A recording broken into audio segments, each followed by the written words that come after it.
Imagine a single switch. If someone flips this switch, the world as you know it stops. Within 24 hours, the global stock market loses trillions of dollars. Within 1 week, the price of gasoline triples. The price of food doubles. Within 1 month, factories across Europe and Asia go dark. Millions of people lose their jobs. And within 3 months, the greatest superpowers on Earth are forced into a world war. You might think I'm talking about a nuclear launch code or a global cyber attack. I am not. I am talking about a piece of the ocean, a narrow strip of water just 21 miles wide, the Strait of Hormuz. Hello everyone. Today we are going to look at the most dangerous place on planet Earth. When you turn on the news, what do they tell you? They tell you the Middle East is about religion. They tell you it is about local conflicts, or terrorists, or the endless fight between Iran and its neighbors.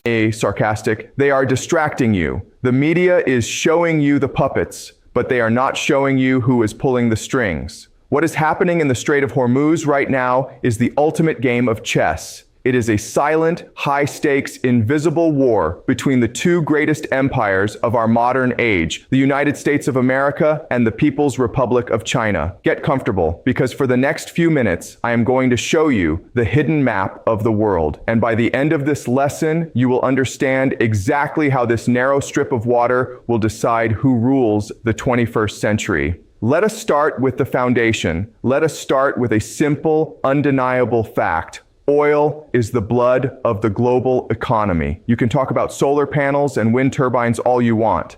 But today, right now, our world runs on oil. It moves our ships, it flies our planes, it makes our plastics, and it grows our food. And the Strait of Hormuz is the main artery of that blood supply. Every single day, 21 million barrels of oil pass through this narrow channel. That is roughly 20% of the world's daily oil consumption. 1 in 5 drops of oil used on Earth comes through this one door. Now, look at the geography. The strait is 21 miles wide at its narrowest point, but the water is shallow. The actual shipping lanes, the deep water where the massive oil tankers can safely sail, are only 2 miles wide in each direction. 2 miles. That is nothing. It is a bottleneck. It is a choke point. And on the north side of this bottleneck sits Iran. On the south side sits Oman and the United Arab Emirates. But who really controls it? Who truly holds the keys to this door? For the last 50 years, the answer was obvious: the United States of America.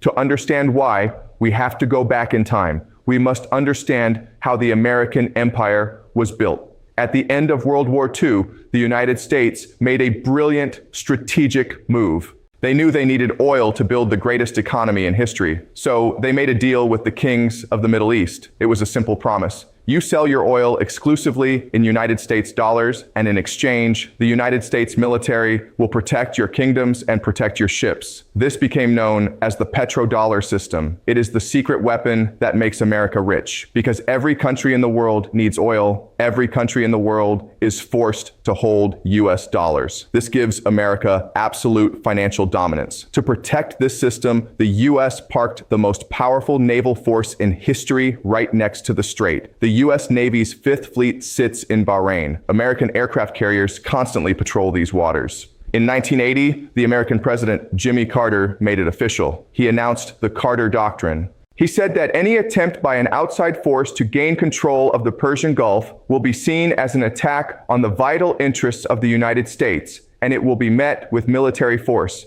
The message was clear. Whoever controls the strait controls the oil. Whoever controls the oil controls the world. America claimed the strait. But today, there is a massive problem, a terrifying problem for Washington. The world has changed. The United States does not need Middle Eastern oil anymore. Thanks to new drilling technology, America produces its own oil. They are independent. So if America is not drinking this oil, who is? China. China is the factory of the world. They manufacture everything. But a factory needs power. A factory needs massive amounts of energy. China has a fatal weakness. They do not have enough oil under their own soil. They import over 70% of the oil they use. And half of that imported oil comes from the Middle East, straight through the Strait of Hormuz. Now, I want you to put yourself in the shoes of the leadership in Beijing. You are building the biggest economy on earth. You are building a world-class military. You are trying to become the supreme global superpower. But your entire survival, your factories, your tanks, your cities, your food supply depends on oil coming through a tiny 2-mile-wide strip of water. And who is guarding that water? Your biggest rival, the United States Navy. In military strategy, we call this the Malacca dilemma, but in reality, it is the Hormuz trap. Imagine you have a beautiful, incredibly fast sports car, but your worst enemy holds the keys to the only gas station in town. How fast is your car, really? If a major war ever breaks out between the United States and China, maybe over the island of Taiwan, maybe over the South China Sea, America does not need to send bombers to Beijing. They do not need to invade mainland China. All the United States has to do is park 2 destroyers in the Strait of Hormuz and block any ship carrying oil to China. Within 30 days, China starts rationing fuel. Within 60 days, Chinese factories shut down. Within 90 days, the military cannot move, the lights go out, and the economy collapses. Checkmate. Without firing a single missile at Chinese soil. Do you think China will just sit there and wait for this to happen? Do you think a 5,000-year-old civilization does not see the trap? Of course they see it. And this brings us to the hidden war, the brilliant, quiet strategy that the Western media is missing. China is not trying to fight the US Navy in the Middle East. Fighting is loud. Fighting is expensive. Fighting makes you look like an invader. Instead, China is reading from the oldest strategy book in the world, written by their own general, Sun Tzu. The supreme art of war is to subdue the enemy without fighting. How do you take control of the most important water in the world without firing a single bullet? You buy the land around it, and you make the people who live there your best friends. Let me break down China's master plan for you, step by step. First, China looked at the north side of the strait, Iran. Iran has been heavily sanctioned by the West for decades. Their economy was struggling. They needed friends. They needed cash. So Beijing stepped in. In 2021, China and Iran signed a massive 25-year, $400 billion strategic partnership. What does China get? A guaranteed, heavily discounted supply of Iranian oil for the next quarter century. What does Iran get? Chinese infrastructure, high-speed rail, advanced technology, military cooperation, and a powerful friend on the UN Security Council. China basically bought the north side of the choke point. But China is smart. They did not stop there. They looked across the water to the south side, Saudi Arabia and the United Arab Emirates. Historically, these countries are America's oldest friends in the region. But lately, the relationship is breaking. Saudi Arabia is tired of being lectured by American politicians. They are tired of being told what to do. So China stepped in again. China became Saudi Arabia's biggest customer. They buy massive amounts of Saudi oil. But more importantly, China offers Saudi Arabia things America will not. China sells them advanced ballistic missile technology.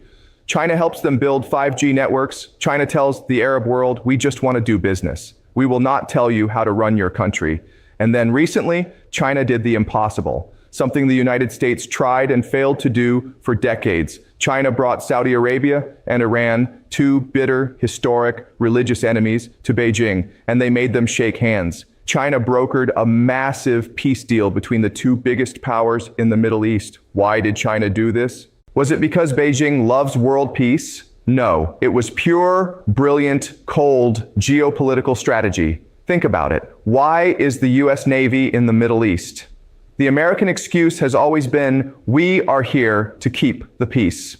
Iran and Saudi Arabia hate each other, so we must be here to protect the oil. But if Iran and Saudi Arabia are friends, and if both of them are doing their biggest, most important business with China, then what is the US Navy doing there? Suddenly, the American warships look like uninvited guests. They look like heavily armed strangers at a peaceful dinner party. China is slowly, quietly locking America out of the Middle East, not with bombs, not with aircraft carriers, but with money, diplomacy, concrete, and steel. They are making the American military presence completely irrelevant, but the plot gets even deeper. Because China knows that even with peace, the Strait of Hormuz is still a choke point. A smart player never leaves their survival up to a single door. If you want to survive a fire, you must build back doors. This is where China's greatest project comes in. The Belt and Road Initiative. Many people think the Belt and Road is just about making trade easier. They think it is just economics. It is not. It is military survival. Look at Pakistan, just east of Iran, sharing a border with China. China has spent billions of dollars building a massive deep water port in a Pakistani city called Gwadar. Why Gwadar? Because it is right outside the Strait of Hormuz. It sits on the open ocean. If the United States ever blocks the strait, China has a backup plan, the China-Pakistan Economic Corridor. Chinese ships can unload Middle Eastern oil at Gwadar port, entirely avoiding the American blockade. Then that oil can be pumped through massive pipelines, driving straight up through the mountains of Pakistan, directly into Western China. It is incredibly expensive. It is incredibly difficult to build pipelines over the Himalayas.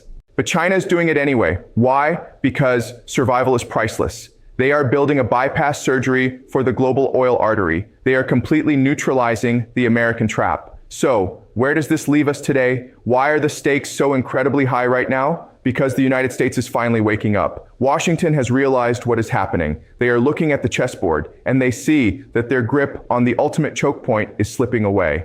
And history teaches us a very dark lesson. When a fading superpower sees a rising superpower taking its most valuable pieces, things get very, very dangerous. We are seeing the United States panic. We are seeing them push back. America is trying to build new alliances in the Pacific, like AUKUS with Australia and the UK, and the Quad with India and Japan. They are sending diplomats to the Middle East, demanding that Saudi Arabia and the UAE pick a side. They are telling them, you are either with us or you are with China. But the Middle East does not want to pick a side. They are playing the game too. They want to sell their oil to China because China pays well. And they want security weapons from America. They are playing the two giants against each other. So, what is the trigger? What is the event that pushes this invisible war into the light? Imagine a scenario, maybe 3, maybe 5 years from now. A geopolitical crisis happens. The United States decides to punish China. They declare heavy sanctions on any Chinese oil tanker passing through the Strait of Hormuz.